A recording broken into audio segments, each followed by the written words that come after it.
Hello guys! Hello para sa lahat ng Aquarius.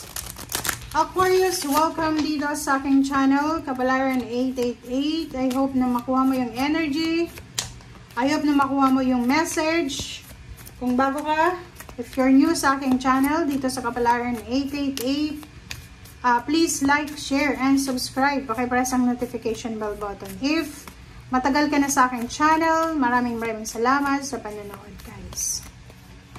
Okay, first card mo dito is Sanctuary. Sanctuary card para sa lahat ng Aquarius. Basahin natin. Sinasabi ng baraha sa'yo dito na take time out from the world. Spend more time alone, meditate, or go on retreat. Wow. So, yun. Sinasabi ng baraha mo dito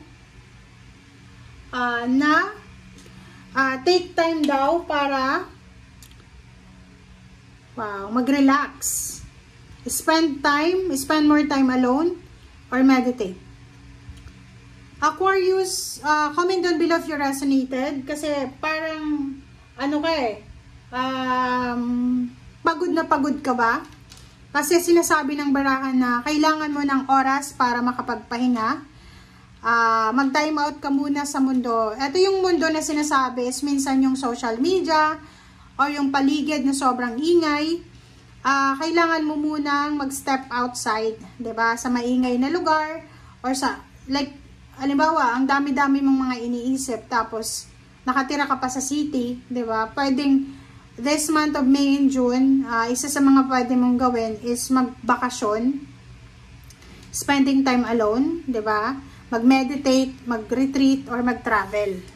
Kung ikaw ay nasa malayo. Pero kung nasa probinsya ka na, take advantage kung ano yung katahimikan na meron dyan.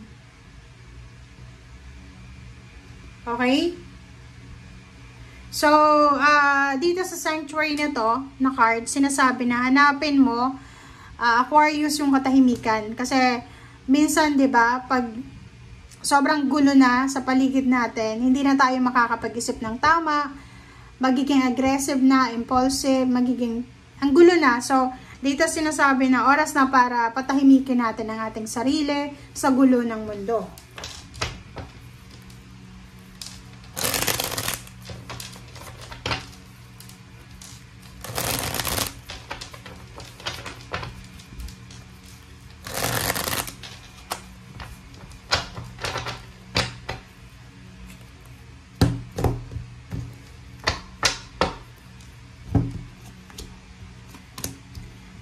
Okay, 9 of Pentacles and 10 of Pentacles. Wow. Okay. So, dito sinasabi ng baraha sa'yo na isa sa mga wini-wish mo financially, Aquarius, ang posibleng darating sa'yo.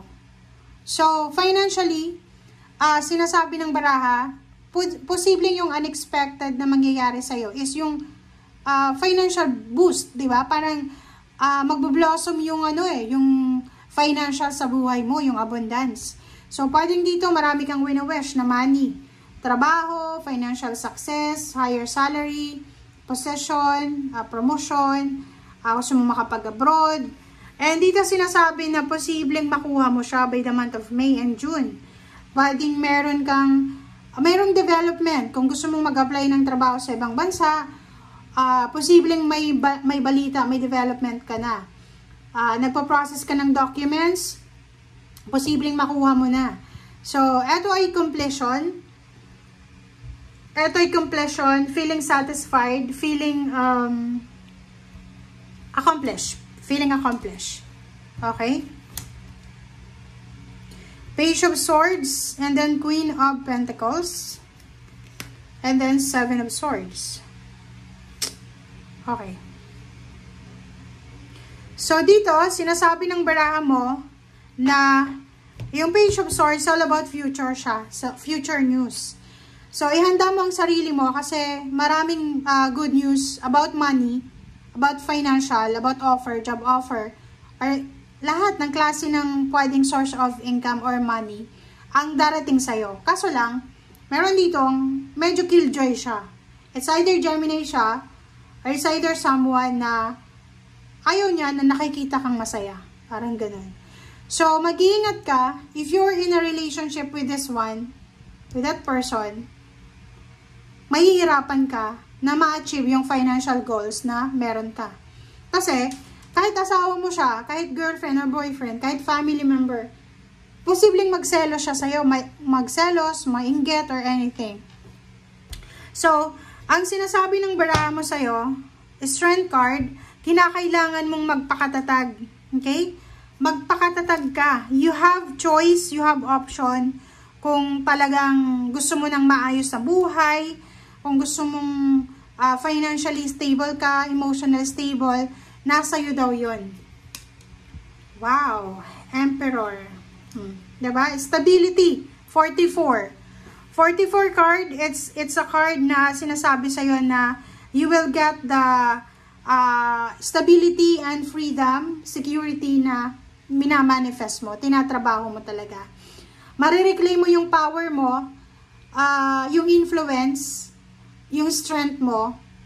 Pwedeng maraming nawala sa'yo, like nawalan ka ng anak, pwedeng na na miscarriage. Pwedeng yung iba sa'yo dyan, na mabubuntis ulit, pwedeng nawalan ng trabaho, bumaba yung posisyon sa trabaho, but you will recover it. Yun yung sinasabi ng baraha sa'yo. Nakikita natin yung possibilities. May mga na-delays ditong kasal eh. Pwedeng na-delay yung kasal mo dahil sa financial problems. And posibleng ituloy na naman to. So, may pag-uusapan na naman ulit ng kasal.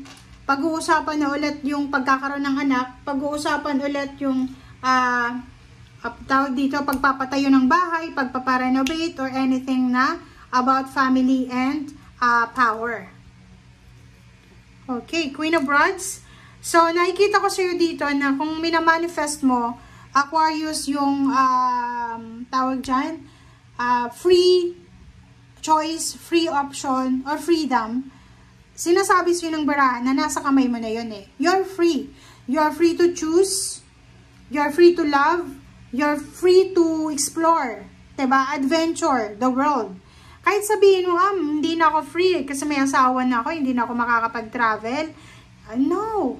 Diba? Limitless. Ang pagkakataon, limitless. Nasa iyo lang yun eh.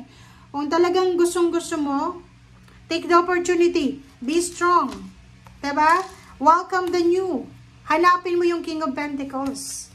Diba? So, yun yung sinasabi sa'yo guys, Aquarius, na huwag tayong mawala ng pag-asa. And, sinasabi ng baraha na yung financial success, emotional success, deserve mo din yan. And huwag kang mag-guilty na parang iisipin mo na ako lang yung masaya, paano yung pamilya ko? No. Deserve mo yan. Okay? Thank you guys. Bye!